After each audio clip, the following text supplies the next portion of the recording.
دوستو، ایک مرتبہ ایک مولانا صاحب نیم کے درخت کے نیچے کچے صحن میں بیٹھے ہوئے بچوں کو پڑھا رہے تھے اور بچے بلند آواز میں اپنا سبق دہرا رہے تھے۔ جیسے ہی کوئی بچہ ذرا سی بھی غلطی کرتا تو مولانا صاحب اسے فوراً ٹھیک کروا دیتے تھے۔ بچے اپنی الگ الگ آواز میں سبق پڑھ رہے تھے۔ اتنے میں اچانک مولانا صاحب کو ایک عجیب سی آواز سنائی دی۔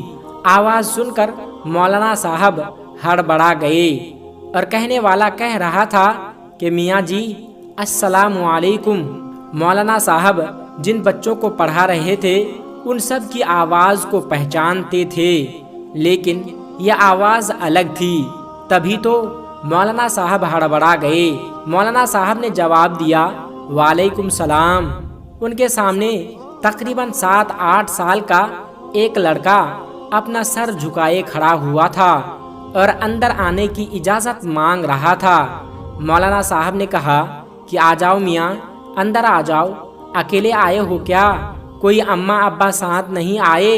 یہ سنتے ہی لڑکا سب بچوں کو پھلانگتا ہوا مولانا صاحب کے قریب آ کر ہاتھ باندھ کر کھڑا ہو گیا اور اس کی نظریں جھکی ہوئی تھی اور مولانا صاحب کے سوال کا کوئی جواب نہیں دیا۔